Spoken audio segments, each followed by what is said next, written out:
दोस्तों, मैंने अपनी डायरी के कई केस आपको सुनाए हैं, लेकिन आज मैं अपना खास केस लेकर आया हूं, क्योंकि इस केस में मेरा दिमाग घूम गया था और मैं सोच ही नहीं पा रहा था कि सबूत मुझे कहां पर ले जा रहे हैं। लेकिन अंत में वही हुआ जो मैंने सोचा था। मैं छुट्टियां बिताने के लिए उत्तराखंड में आया हुआ था और ये गांव शहर से बहुत ज़्यादा दूर था। इससे पहले भी मैं 10-12 बार यहाँ पर आ चुका था और यहाँ आकर मुझे बहुत ज़्यादा अच्छा लगा करता था, क्योंकि यहाँ के लोग मुझे पहचानते ही नहीं थे। इसीलिए अनजान बनकर एक ऐसे गांव में रहना बड़ा अच्छा लगता है। यहाँ मैं साधारण जिंदगी जिया करता। लोगों को मैं ये कहता कि मैं एक लेखक हूँ, इसीलिए पहाड़ों में आया हुआ हूँ ताकि कोई किताब लिख पाऊँ। वो मुझसे सवाल पूछा करते थे और मैं उसका जवाब हमेशा घुमा फिरा कर दिया करता ताकि मेरी पहचान जाहिर ना हो पाए। लेकिन इस बार मुझे ऐसा लगा लोगों को मेरे बारे में पता लग चुका है। एक अखबार में मेरी तस्वीर छपी थी। शायद वो अखबार यहाँ गांव के लोगों ने देख ली। उसके बाद गांव के लोग इस बार जब मैं आया सब पूछे जा रहे थे कि डिटेक्टिव सर, आप तो बहुत केस सुलझा चुके हैं, अपने बारे में किसी को नहीं बताते, कम से कम हमें तो बता देते। और मैं उन्हें कह रहा था, मैं यहाँ साधारण ज़िंदगी जीने के लिए आता हूँ। यहाँ पर मैं कोई डिटेक्टिव नहीं हूँ, बल्कि समझ लीजिए बस एक लेखक हूँ जो अपने किस्सों के ऊपर कहानियाँ लिखता हूँ। अब गांव के लोग मुझसे मेरे केसेस के बारे में जानना चाहते थे और मैं कहानियों के रूप में उन्हें उन केसेस के बारे में बताता। मेरी किस्मत भी कुछ ऐसी ही थी। जब भी मैं काम से दूर भागने की कोशिश करता, काम मुझे ढूंढ ही लेता। उस समय एक इंस्पेक्टर वहीं पर थे जो रूटीन चेकिंग के लिए गांव में आए हुए थे। लोगों से पूछताछ कर रहे थे और गांव के लोगों ने मेरे बारे में बता दिया। वो आदमी मेरी किताबें पढ़ चुका था, इसीलिए उसने मुझसे बात करना शुरू कर दिया। इंस्पेक्टर साहब कहने लगे, सर आपके बारे में बहुत ज़्यादा सुना है। आपने कुछ किताबों में ये भी बताया है कि कैसे एक मुजरिम को ढूंढा जा सकता है। मैं उन किताबों को बहुत ज़्यादा अच्छे तरीके से पढ़ता हूँ, लेकिन सर कई बार ऐसा नहीं होता। कुछ ऐसे केसेस होते हैं जहाँ आप समझ ही नहीं पाते कि आप जा किस तरफ रहे हैं और धीरे धीरे केस सुलझता नहीं बल्कि और ज़्यादा उलझता चला जाता है। तब आपको क्या करना चाहिए? मैंने उसे कहा, जी तब बिल्कुल शुरू से शुरुआत करनी चाहिए।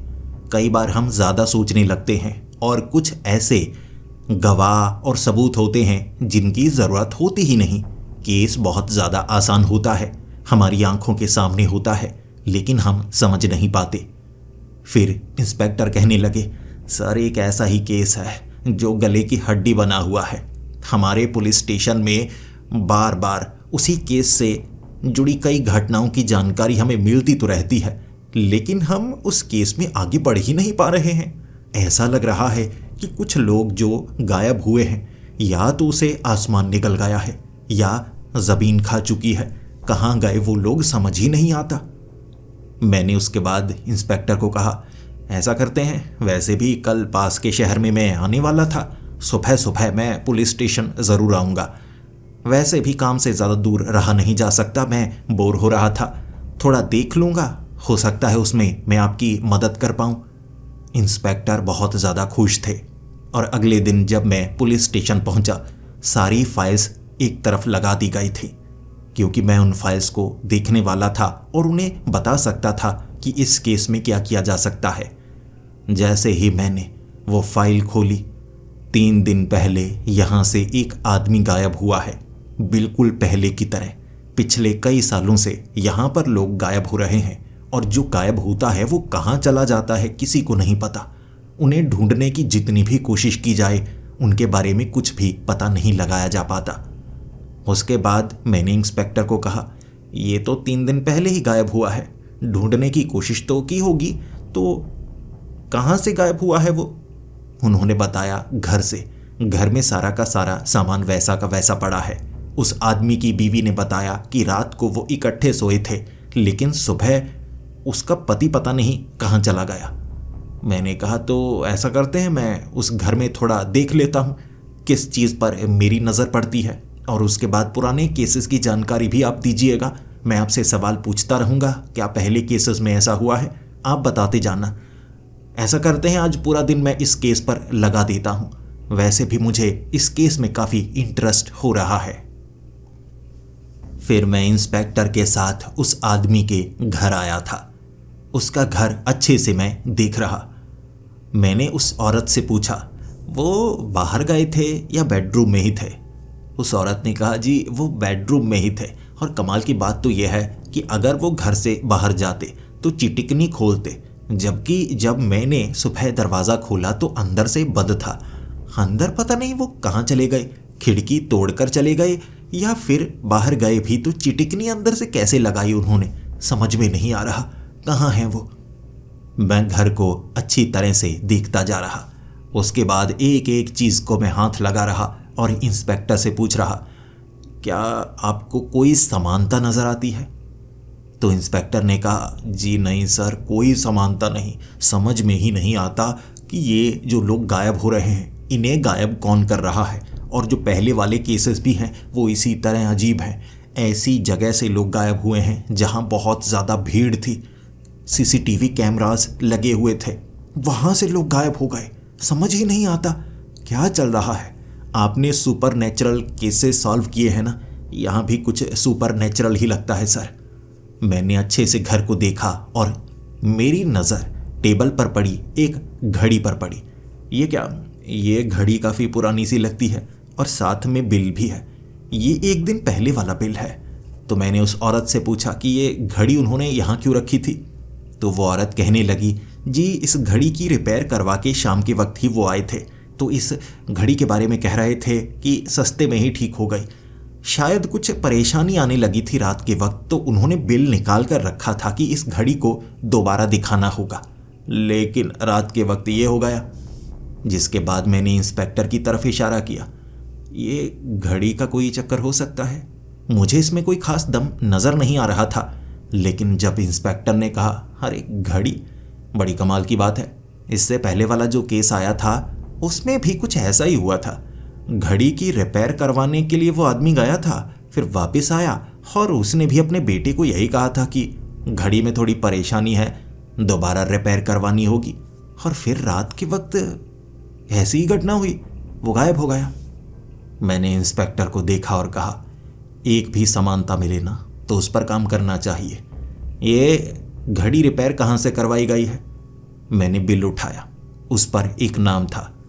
यहाँ शहर में एक पुरानी घड़ियों की दुकान है, उस घड़ियों की दुकान में बना हुआ ये बिल था, 50 रुपए का बिल। इतने कम में घड़ी रिपेयर अब कौन करता है? घड़ी में परेशानी क्या थी? वो औरत कहने लगी, जी ज़्यादा तो कोई परेशानी नहीं थी, लेकिन कुछ समय बाद जब इस चाबी को वो घुमाते रहते ये घड़ी अपने आप बंद पड़ जाती थी। ऑटोमेटिक घड़ी थी ना, तो वो बुज़ुर्ग आदमी हैं तो वो घड़ी की रिपेयर सस्ते में कर देते हैं। मैंने इंस्पेक्टर को कहा, तो हमें उस घड़ियों की दुकान पर जाना होगा। इंस्पेक्टर कहने लगे, नहीं सर, आपको जाने की ज़रूरत नहीं है, उससे सख्ती से मैं बात करूँगा, 2 चमाटे पड़ेंगी, कैसे नहीं बताएगा।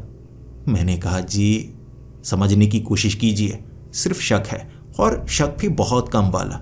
घड़ियों की दुकान वाला क्या बदला लेना चाहेगा? ये तो कोई बात नहीं बनती। इससे थोड़ा फ़ायदा हो सकता है, लेकिन आप सीधे ज़बरदस्ती नहीं कर सकते। मैं आपको बताता हूँ काम कैसे करना पड़ेगा। मैं इंस्पेक्टर के साथ उस आदमी के पास गया। उस आदमी का नाम था मिस्टर अभिनव शर्मा, और सब उसे शर्मा जी कहते थे। उसकी दुकान का नाम भी शर्मा जी क्लॉक हाउस था। जब मैं उस दुकान पर पहुंचा, वो आदमी सामने एक कुर्सी पर बैठा हुआ। इंस्पेक्टर को देखकर थोड़ा सा घबराया, लेकिन फिर जैसे उसने खुद को संभाला हो, तब मुझे उस आदमी पर थोड़ा सा शक ज़रूर हुआ था। लेकिन एक घड़ियों की रिपेयर करने वाला इस केस से जुड़ा कैसे हो सकता है? मुझे बस कोई सबूत चाहिए था।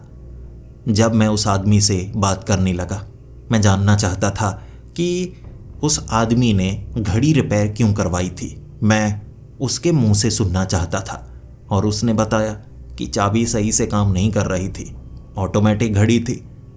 उसके बाद मैंने उस घड़ी को रिपेयर किया, अच्छी बना दिया और फिर मैंने घड़ी वापस कर दी। लेकिन कभी कभी ऐसा होता है, जब हम घड़ियों का काम करते हैं तो घड़ी में कुछ रुकावटें आ जाती हैं। जिस तरह से समय में रुकावटें आती हैं, घड़ी हमें हमारा समय बताती है, तो घड़ी में भी रुकावटें आ ही सकती हैं। उनकी भी घड़ी में शायद दोबारा रुकावट आ गई होगी, लेकिन घड़ी में आई रुकावट के कारण पुलिस मुझ तक पहुंच गई, ये सुनने में ठीक नहीं लगता। करता हूं मैं, फिर जल्दी ठीक करता हूं घड़ी। मैंने कहा, जी हम इसलिए नहीं आए कि घड़ी में रुकावट आ चुकी है, असल में वो गायब हो चुके हैं और वो घर वापस नहीं आए। क्या आप उसके बारे में कुछ बता सकते हैं? वो आदमी कहने लगा, अच्छा वापस नहीं आए, मुझे तो इसके बारे में कुछ पता हो नहीं सकता। मैंने कहा, जी देखिए, इससे पहले भी जो आदमी गायब हुआ था वो भी आपके पास से घड़ी रिपेयर करवा के गया था, उसकी घड़ी में भी प्रॉब्लम आई थी।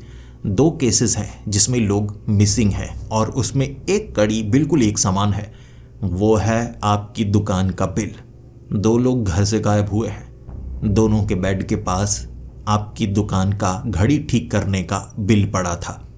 मैं जानता हूं इसे सबूत के तौर पर इस्तेमाल नहीं किया जा सकता, लेकिन क्या आप हमारी कोई भी मदद कर सकते हैं?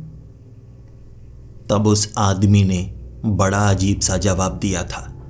उसने कहा, देखिए कोई गायब नहीं होता, बस अपने समय से विस्थापित हो जाता है। जैसे अब के समय में आप मौजूद हैं, आप समय यात्रा करके किसी और समय में चले जाएं तो अब से तो आप गायब ही हो जाएंगे ना। तो असल में कोई भी गायब नहीं होता, बीते हुए समय में हम अब भी मौजूद रहते हैं। समय आगे बढ़ता चला जाता है तो इंसान दूर होते चले जाते हैं। मेरी बात पर ध्यान दीजिए, असलियत में गायब कोई नहीं होता। उसने ऐसा जवाब दिया था जिसके बाद मैं कुछ और बोल नहीं सकता था। मैंने फिर इंस्पेक्टर को कहा, ज़रा शर्मा जी से पूछिए, कुछ भी इन्हें पता हो उन आदमी के बारे में, कहाँ से आए थे, कहाँ गए, कोई पीछा कर रहा हो, ऐसा कुछ भी आपको पता चलता है तो इनसे पूछिए। तब तक मैं इस दुकान को देख लूँ, आखिर इस दुकान में क्या क्या रखा है। घड़ियों की टिक टिक की बहुत ज़्यादा आवाज़ आ रही थी, तो मैं उन आवाज़ों को सुनता सुनता उस दुकान में घूमने लगा। और एक ख़ास चीज़, वो घड़ियों की दुकान में पुरानी से पुरानी घड़ियाँ पड़ी थी, छोटी घड़ियाँ, बड़ी घड़ियाँ, और एक तरफ तो उन घड़ियों को ऐसे रखा गया था जैसे कबाड़ को फेंका जाता है। हर एक घड़ी काम कर रही थी और ज़्यादातर घड़ियाँ पुरानी थी, उन्हें शायद बेचा तक नहीं जा सकता था और ना ही उन्हें एंटीक घड़ियाँ कहा जा सकता था। हर घड़ी को घिसाकर जैसे पुराना किया गया हो, जानबूझकर उसे तोड़ा गया हो। यहाँ बड़े बड़े क्लॉक भी थे, छोटी छोटी घड़ियाँ भी थी, सभी की सभी घिसी हुई और पुरानी। फिर मैं सोच रहा, आदमी की उम्र भी 55-60 साल है, बूढ़ा लगता है, मुझे लगता है ये सठिया गया है, लेकिन इतना है अपने काम में माहिर होगा, वरना घड़ियों को ठीक करने का काम आज कौन करता है। स्मार्ट वॉच का समय आ गया है, अब तो धीरे धीरे स्क्रीन वाली घड़ियां चलनी शुरू हो जाएंगी। मुझे नहीं लगता ये पुरानी घड़ियों को कोई पूछेगा। ये सोचकर मैंने इंस्पेक्टर को इशारा किया कि चलिए चलते हैं, यहाँ कोई फ़ायदा होने वाला नहीं, हम बाकी केसेस पर काम करते हैं। वहाँ से निकलने के बाद हम पुलिस स्टेशन में आए और मैंने इंस्पेक्टर को कहा, ऐसा कीजिए, पुराने केसेस निकालिए, उसके बाद देखिए कि जितने भी लोग गायब हुए थे, क्या उनके पास कोई घड़ी थी, क्या कभी उन्होंने इस दुकान से घड़ी की रिपेयर करवाई, या इस दुकान से जुड़ा हुआ कुछ भी झगड़ा हुआ हो इस आदमी से, या कुछ भी पता चलता है तो मुझे उसके बारे में बताइए। और ख़ास चीज़, कॉमन चीज़ें ढूंढने की कोशिश कीजिए। आपको जो भी कॉमन चीज़ें मिलती हैं उसके बारे में मुझे ज़रूर बताइएगा, डायरी पर नोट डाउन कर लीजिए। मैं अब गाँव की तरफ चलता हूँ, समय ज़्यादा हो गया है, अंधेरा होने से पहले पहले मैं गाँव निकलता हूँ। इंस्पेक्टर ने कहा, जी बिल्कुल, कल सुबह मैं आपके पास आऊँगा, रात भर में काम करने वाला हूँ। सर इतनी मदद हुई है, देखते हैं कि केस किस तरफ जाता है। वो रात मैंने गांव में बिताई और सुबह मुझे नहीं था कि वो इंस्पेक्टर मेरे पास आएगा। इंस्पेक्टर एक बड़ा बक्सा लेकर मेरे उस घर तक पहुंचे थे और फिर दरवाज़ा खटखटाकर जब मैं बाहर निकला वो बक्सा दिखाने लगे। सर आप जो सोच रहे थे बिल्कुल सही सोच रहे थे, इस तरफ किसी का ध्यान तो गया ही नहीं, देखिए सर, मैं आपको बताता हूँ। मैं सुबह सुबह आज इस गांव में घूमने के बारे में सोच रहा था, लेकिन कोई मेरे पास मदद मांगने के लिए आया है तो मैं उसे खाली हाथ जाने नहीं दे सकता था। इसीलिए इंस्पेक्टर ने एक एक फाइल मुझे दिखानी शुरू कर दी। ये देखिए सर, काफ़ी लोग मिसिंग हुए हैं। कुछ लोग तो ऐसे हैं जो शहर छोड़कर चले गए, कई सालों बाद उनके बारे में पता लगा, उससे हम कई सालों तक कंफ्यूज भी रहे। लेकिन कई केसेस ऐसे हैं जिसमें घड़ियां इन्वॉल्व हैं। ये देखिए सर, आदमी आखिरी बार जब घर में था तो उसने ये वाली घड़ी लगाई हुई थी और ये घड़ी वो अपने साथ ले गया और उसकी रिपेयर उसने शर्मा जी की दुकान से करवाई थी। घर में ये बड़ी घड़ी शर्मा जी की दुकान से ली गई थी। सर, पिछले 90% जो केसेस हैं ना, उसमें घड़ी शर्मा जी की दुकान से ली गई थी। 1 महीना पहले या एक केस में तो शर्मा जी खुद आए थे कि जी लॉटरी में आपका नाम निकला है। हमने पूरे शहर की जो डायरेक्टरी थी उसमें चुनाव किया है कि किसके पास ये नंबर है उसे घड़ी देनी है, आपका नंबर निकला है। मुझे लगता है जी शर्मा जी के थप्पड़ मारने होंगे, शर्मा जी बोलेंगे। मैंने कहा इंस्पेक्टर देखिए, आपकी बात में दम है, शर्मा जी को कुछ तो पता है जो वो बता नहीं रहे, लेकिन इसमें थप्पड़ मारा नहीं जा सकता, क्योंकि अगर तो केस उनके खिलाफ स्ट्रांग होता, वो मिलते पहले या कुछ और करते, फिर तो बात बनती। अब सिर्फ घड़ी है, कोई घड़ी से किसी का कैसे नुकसान कर सकता है?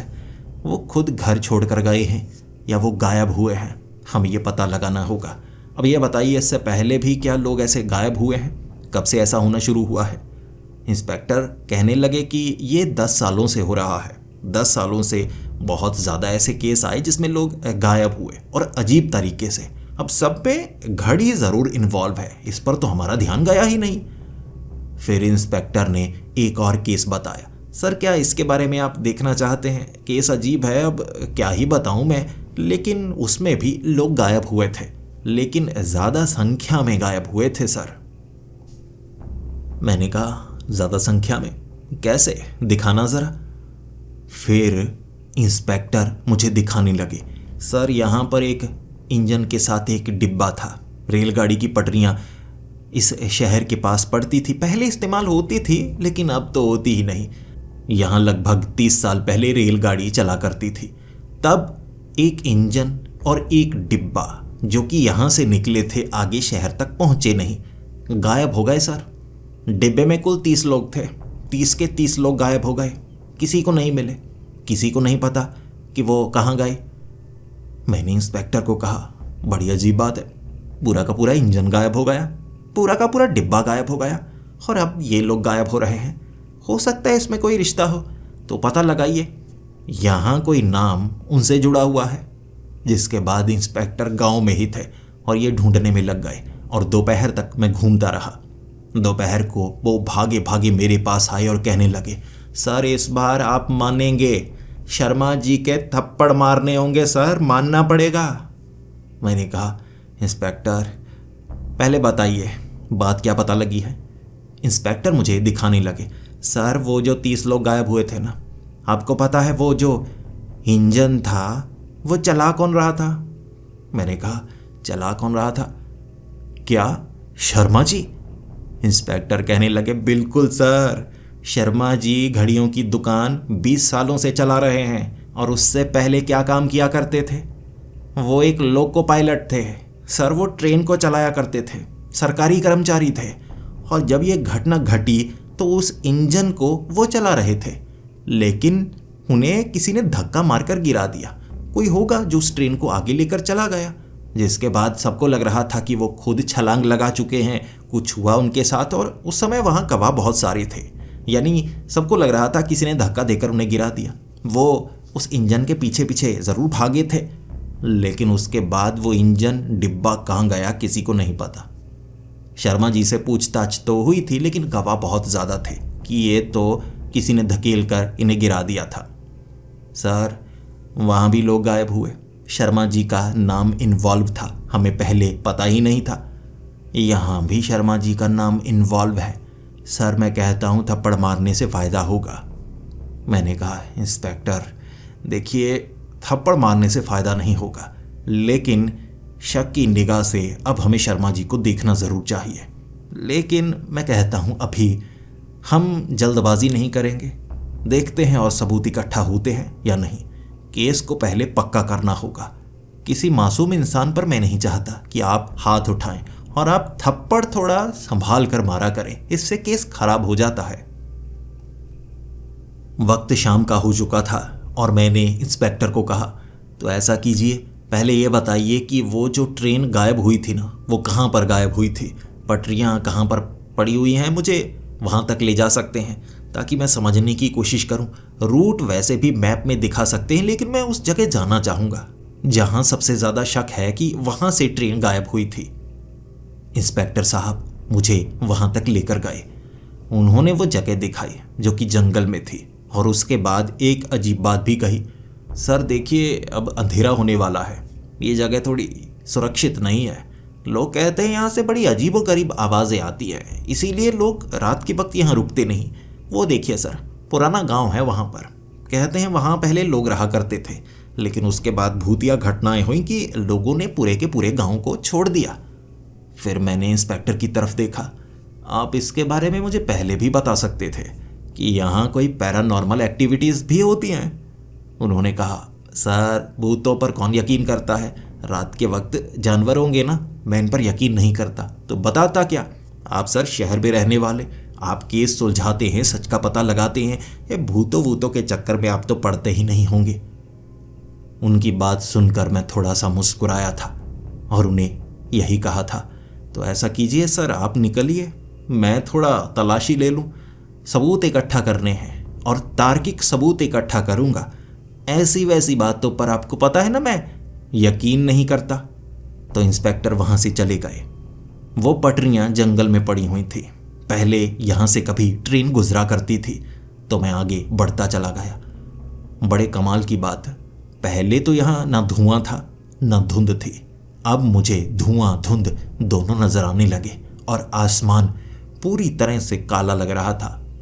चांद तारों की हल्की भी रोशनी नहीं थी। मेरे पास टॉर्च थी जो मैं हमेशा अपने पास रखता था। टॉर्च को पकड़े हुए आगे रोशनी के सहारे मैं बढ़ता गया और एक ऐसी आवाज़ जिसे मैं सुनना ही नहीं चाहता था, उम्मीद ही नहीं थी कि ऐसी आवाज़ जंगल में सुनाई दे सकती है। पुराने भाप वाले इंजन की आवाज़, जबकि यहाँ ट्रेन की पटरियाँ नहीं हैं, ये वाली हैं जिनका इस्तेमाल नहीं होता। मैं आवाज़ का पीछा करना चाहता था, लेकिन वहाँ पर मैं भटका।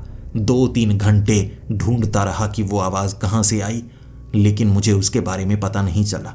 तो मैं वापस गांव आ गया। घर आकर मैं सोचता रहा, आवाज़ तो ट्रेन की आई थी। तो अगले दिन मैं खुद पुलिस स्टेशन पहुंच चुका था। इंस्पेक्टर मुझे देखकर बहुत ज़्यादा खुश थे और वो कहने लगे, सर आप केस में इन्वॉल्व होने लगे हैं, इसका सर फ़ायदा होगा। और सर कुछ और आपको पता लगा? मैंने इंस्पेक्टर को कहा, देखिए सुनने में बड़ा अजीब लगेगा आपको, लेकिन रात के वक्त उस जंगल में मैंने ट्रेन की आवाज़ सुनी। इंस्पेक्टर कहने लगे, सर ऐसा नहीं हो सकता, क्योंकि वहाँ कोई ट्रेन नहीं चलती। 30 साल पहले वो भाप वाली ट्रेन वहाँ चला करती थी, उसके बाद से तो पटरियों का इस्तेमाल ही नहीं हुआ। दूर दूर तक सर यहाँ पर तो ट्रेन आती नहीं। मैंने कहा, बिल्कुल ये मुझे भी पता है, लेकिन ट्रेन की आवाज़ मुझे सुनाई दी है, इस पर कोई रिसर्च तो करनी चाहिए। क्या आप 2 पुलिस वाले मुझे दे सकते हैं? जंगल में मैं दोबारा देखना चाहूँगा, और इस बार दिन के वक्त। इंस्पेक्टर ने कहा, जी बिल्कुल सर, लेकिन उससे क्या इस केस में फ़ायदा हो सकता है? मैंने कहा, जी बिल्कुल हो सकता है। हो सकता है कि जो लोग गायब हुए हैं वो वहाँ पर गायब हुए हों, ट्रेन भी वहाँ पर गायब हुई। कोई जगह ऐसी हो सकती है जहाँ चोर लुटेरे रहते हों या ऐसे किडनैपर रहते हों।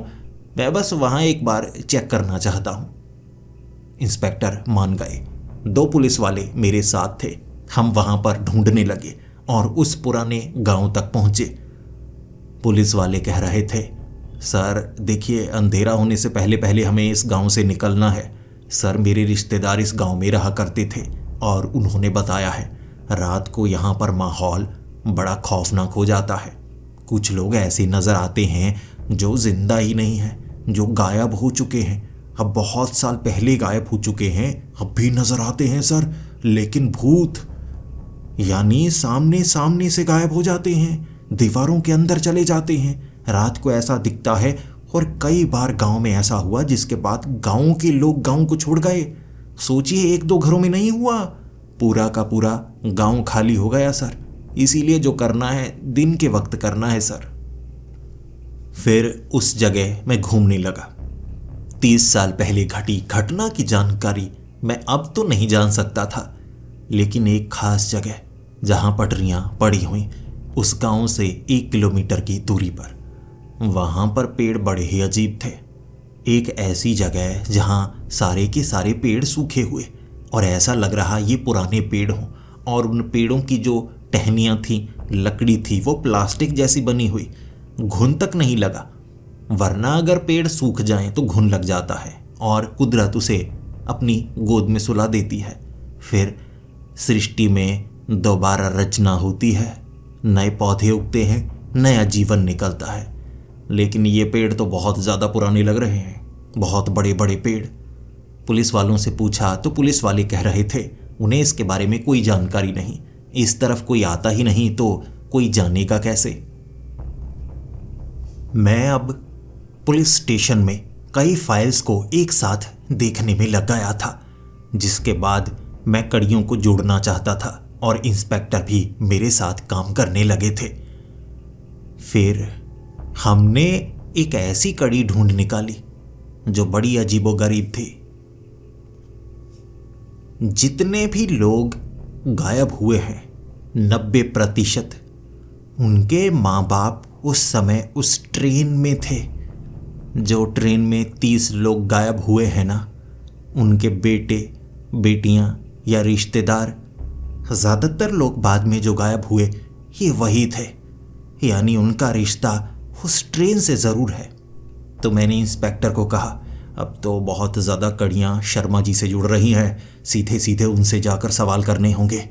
इंस्पेक्टर कहने लगे, सर अब थप्पड़ मार सकता हूँ? मैंने कहा, देखिए इंस्पेक्टर, थप्पड़ नहीं मार सकते, बात ज़्यादा बिगड़ जाएगी। सबूत हाथ तो लगे हैं, इशारा शर्मा जी की तरफ हो रहा है, लेकिन ये पक्के सबूत नहीं है। हम कोर्ट में ये साबित नहीं कर पाएंगे, और अगर आप इसी तरह थप्पड़ मारना जारी रखेंगे ना, हो सकता है भविष्य में आपको नौकरी से निकाल दिया जाए। गांव में ये चलता है, लेकिन शहर में ऐसी गलती कभी मत कीजिएगा। इंस्पेक्टर समझ पाए थे। उसके बाद हम पहुंचे सीधा शर्मा जी के पास, और फिर मैंने ये सारे सबूत शर्मा जी के सामने रखे और उन्हें कहा, शर्मा जी अब बताइए, आप उस ट्रेन में थे, क्या क्या हुआ था, किसने आपको धक्का दिया था, और उसके बाद धक्का दे दिया, आप गिरे, ट्रेन के साथ क्या हुआ होगा आपको शुरू से बयान देना होगा, और इस बार आपसे थोड़ी सख्ती की जा सकती है। मैंने इंस्पेक्टर की तरफ देखा तो वो हाथों को मलने में लग चुके थे, लेकिन अब मैं उन्हें रोकना भी नहीं चाहता था। लेकिन जब शर्मा जी ने बात करनी शुरू कर दी, मुझे एक झटका लगा। शर्मा जी सीधे सीधे बात कर ही नहीं पा रहे थे, वो थोड़ा हकलाते थे, इसीलिए साफ बता नहीं पाते थे। लेकिन जब पुरानी बातें सोचने लगते तो बिल्कुल नहीं हकलाते। ये बिल्कुल उसी तरह है जिस तरह से कोई हकलाने वाला अगर सोचा समझा गाना गाने लगे तो वो बिल्कुल नहीं हकलाता, लेकिन जब उसे कुछ सोचना पड़े तब हकलाना शुरू हो जाता है। इससे ये पता चल पा रहा था कि वो कब झूठ बोल रहे हैं, कब नहीं बोल रहे। और शर्मा जी ने बताया कि मैं इंजन स्टार्ट कर रहा था, फिर ये मेरा काम था, मैंने सिग्नल दिया तो वहाँ ग्रीन लाइट हो चुकी थी। उसके बाद मैं ट्रेन चलाने लगा, लेकिन मुझे लगता है किसी ने मुझे पकड़ा और उसके बाद मुझे धक्का दे दिया। लेकिन पीछे वाले डिब्बे में लोग थे, उन्होंने ध्यान दिया ही नहीं, कोई नहीं उतरा। ट्रेन अपने आप इतनी ज़्यादा तेज़ हो गई कि मैं दोबारा ट्रेन पर चढ़ ही नहीं पाया। मेरे सर पर चोट भी लगी थी। उसके बाद घटी घटनाओं की जानकारी शर्मा जी के पास नहीं थी, क्योंकि जब वो ट्रेन से गिरे थे उनके सर पर शायद चोट लगी होगी। उसके बाद से वो बहुत कुछ भूलते हैं। मैं और भी कई चीज़ें पूछने लगा कि जब हम पिछली बार आए थे आपने ऐसा कहा था, आप बता सकते हैं? वो चाबी वाली घड़ी थी। उन्हें ये तो पता था कि कोई आया था जिसने घड़ी ठीक करवाई, लेकिन मुझसे शर्मा जी मिल चुके थे, ये भूल चुके थे, उन्हें अच्छे से याद ही नहीं। और फिर मैं हैरान होता चला गया इंस्पेक्टर भी थोड़ा घबरा गए थे, क्योंकि अगर सामने कोई झूठ बोल रहा हो तो आप थप्पड़ मारे तो ठीक भी लगता है। ये तो ऐसा लग रहा था कोई बूढ़ा आदमी है जिसे भूलने की बीमारी है।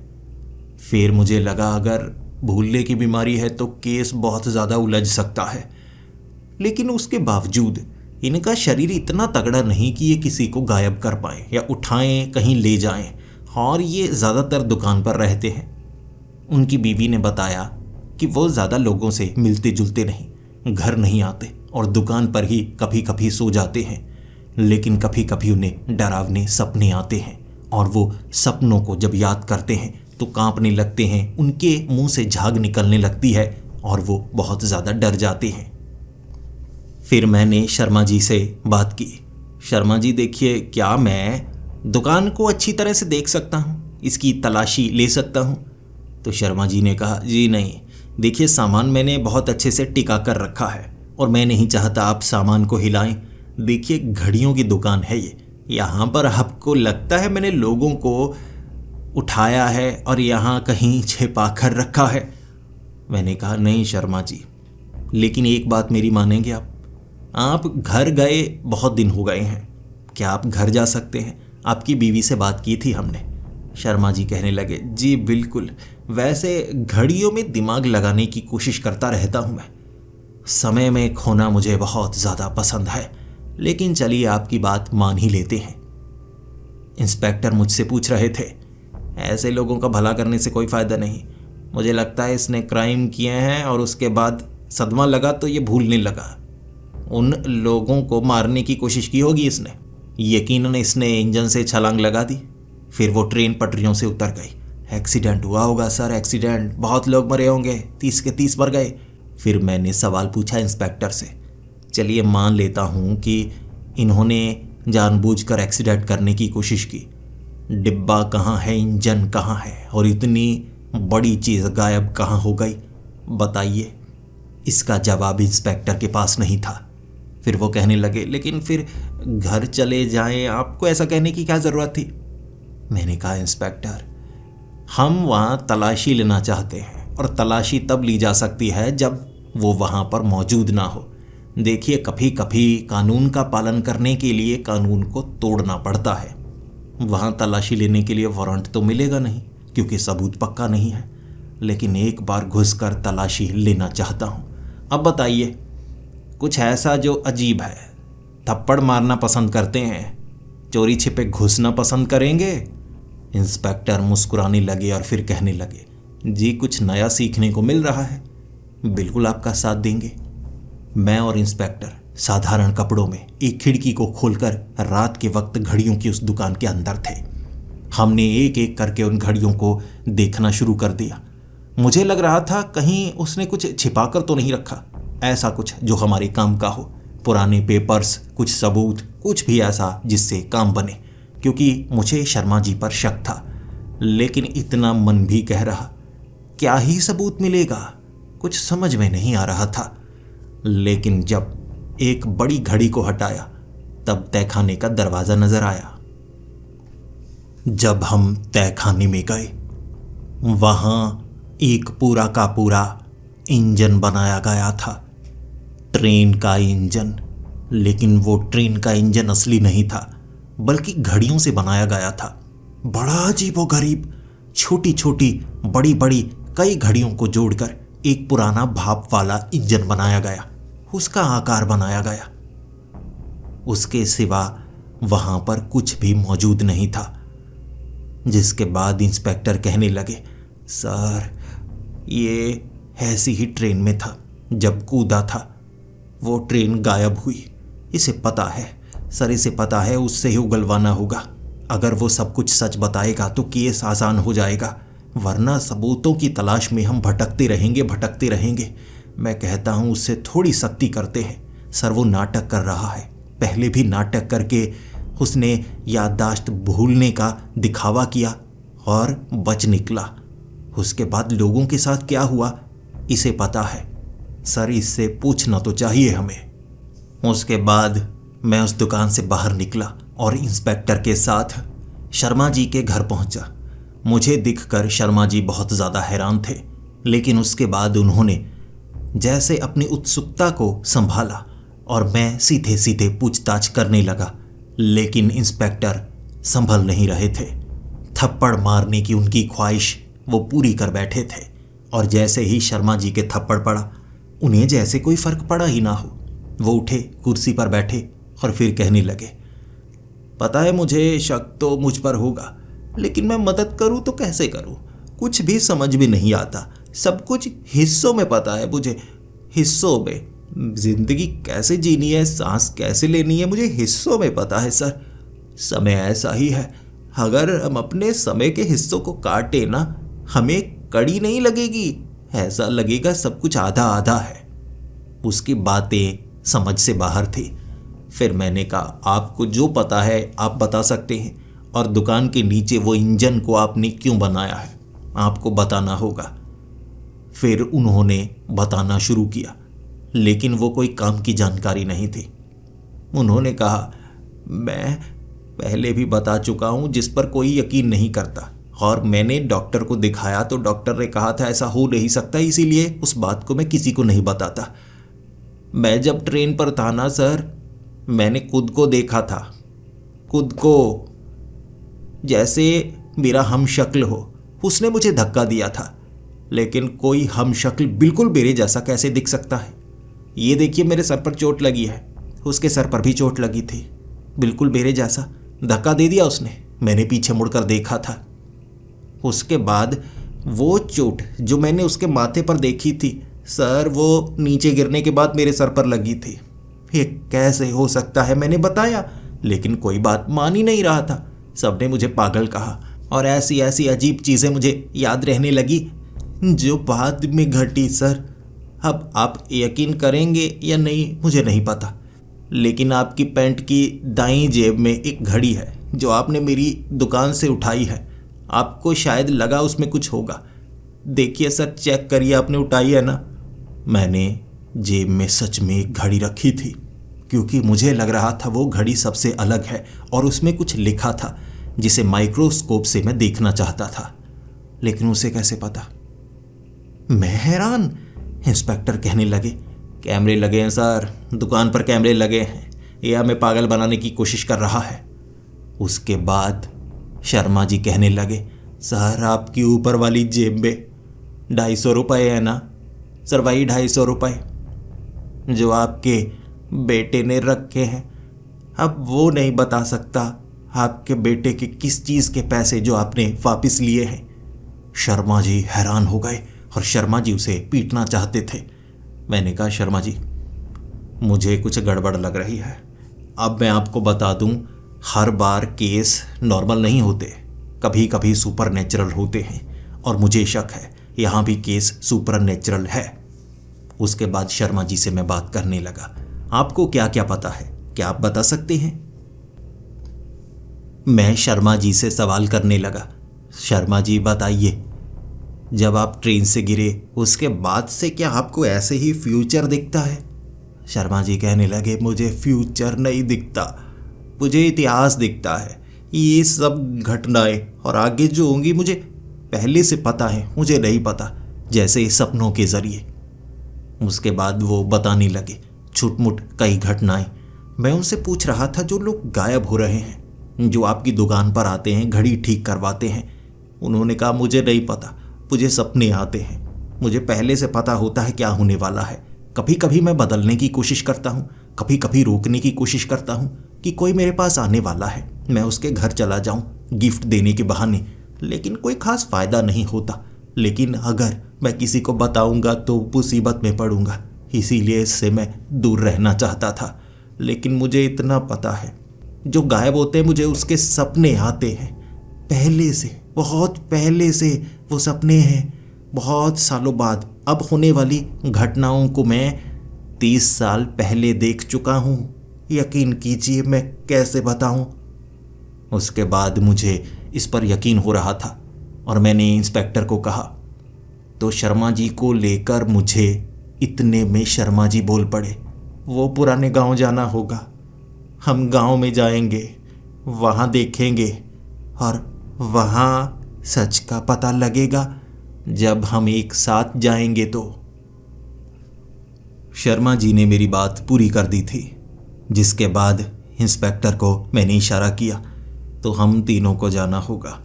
देखते हैं रात के वक्त वहाँ कौन से भूत नजर आते हैं। मैं, इंस्पेक्टर और शर्मा जी उसी गांव की तरफ बढ़ रहे थे। हमें ट्रेन की आवाज़ सुनाई दी।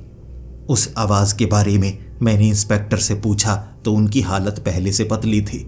वो कह रहे ऐसा कैसे हो सकता है। और मैंने कहा, इंस्पेक्टर आपको लगता है ना हर केस साधारण होता है, देखिए ज़रा आगे आगे होता क्या है।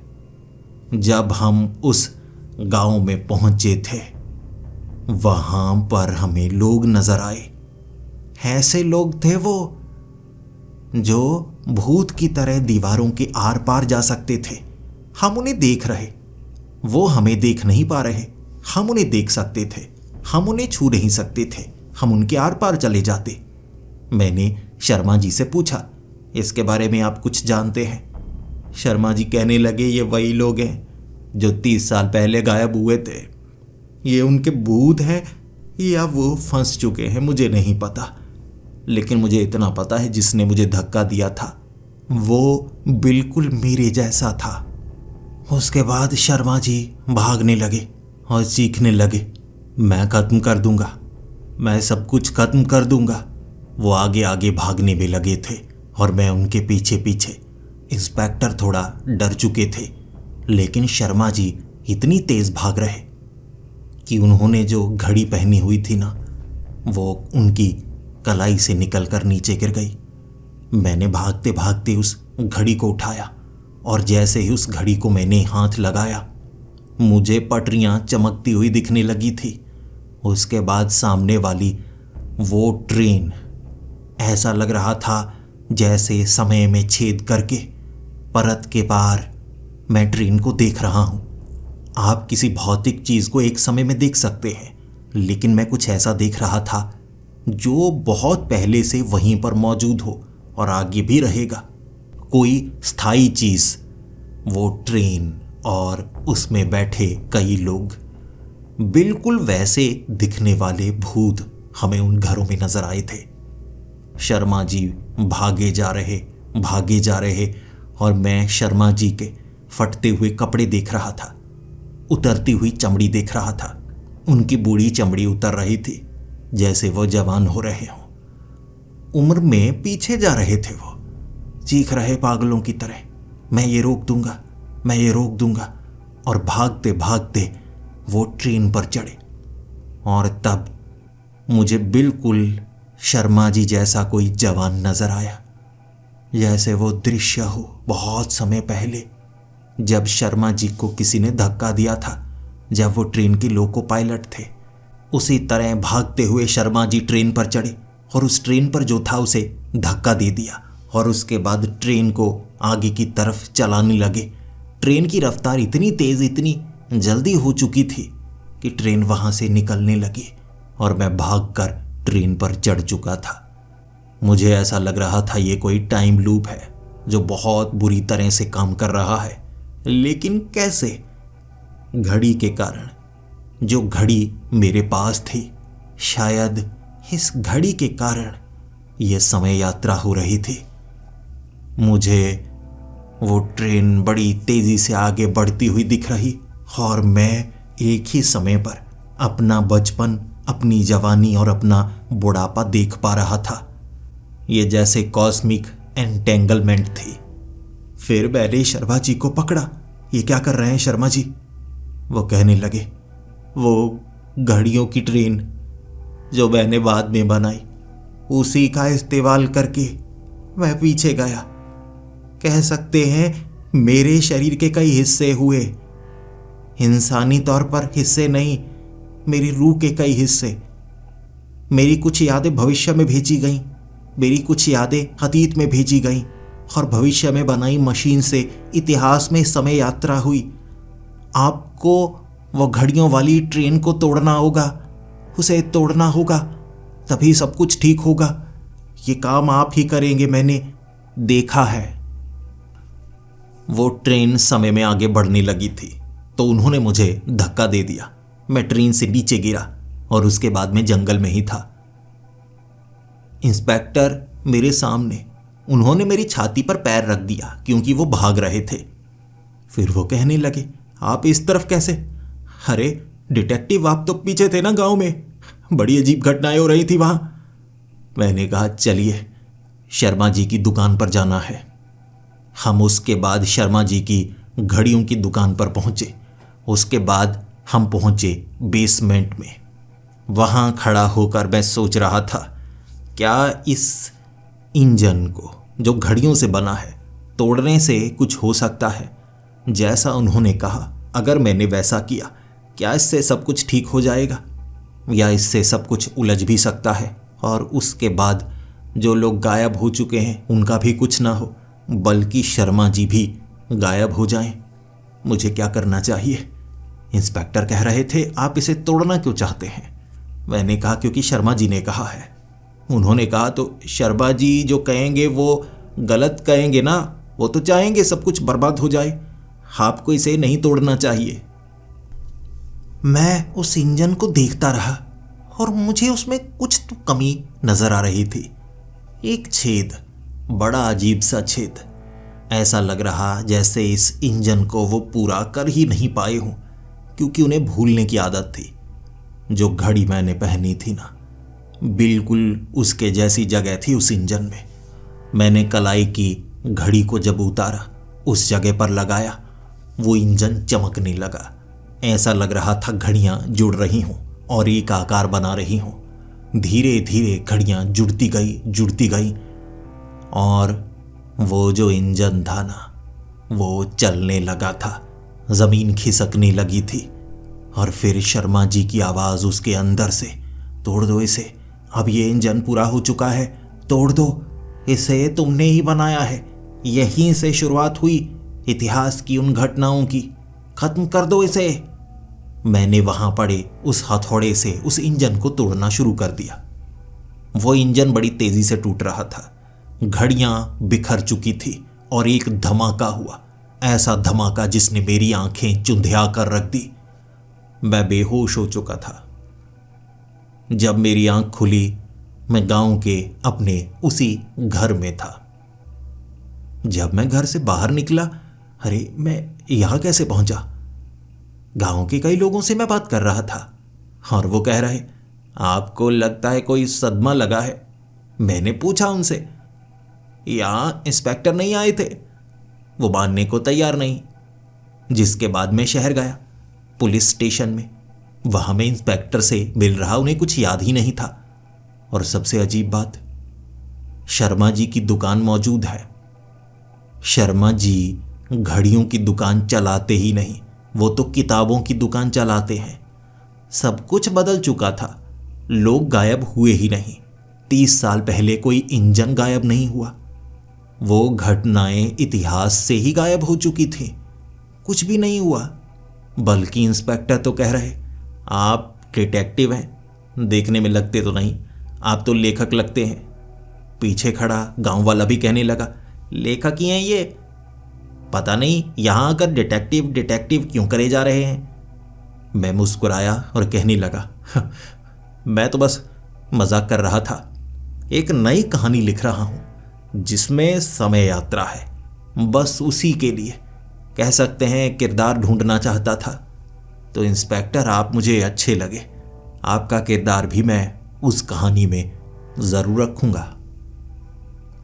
इस तरह मैं पुलिस स्टेशन से बाहर निकला था और उसके बाद शर्मा जी के पास एक किताब खरीदने के लिए गया था। मुस्कुराते हुए मैंने उनसे बात जरूर की थी कि आपको कुछ याद है 30 साल पहले कुछ ऐसा हुआ हो? उन्होंने कहा, 30 साल पहले? बूढ़ा हो गया हूं, इतनी पुरानी बातें याद नहीं रहती। वैसे ये दुकान अच्छी चलती है, आपको नई किताब दूं मैं? पुराना इंजन, नई बातें, नई किताब आई है, किसी लेखक ने लिखी है, आपको अच्छी लगेगी। वो मुस्कुराए थे, मैं भी मुस्कुराया था। ऐसा लगा जैसे उन्हें भी वो सब याद है जो मुझे याद है। आंखों से आंखें मिली थी, लेकिन जो घटना घटी ही नहीं उस पर चर्चा करने से क्या फायदा। तो मैं निकल आया वहां से। ये केस मैंने कभी लिया ही नहीं, लेकिन मैं इसकी कहानी इसलिए बता रहा हूं क्योंकि यह घटना घटी थी, उसके बावजूद घटी नहीं। उसके बावजूद मैं इस किस्से को सुनाना पसंद करता हूं। मेरी डायरी के और भी कई केसेस हैं जो इससे भी ज़्यादा रोमांचक हैं। आप सुनना चाहेंगे तो मैं वो भी लेकर आऊँगा। आपको बस नीचे कमेंट करनी होगी और ये बताना होगा ये कहानी कैसी लगी। 10 में से इस कहानी को कितने नंबर देना चाहोगे? अगर और रोमांचक कहानियाँ सुनना चाहते हो तो बताना ज़रूर।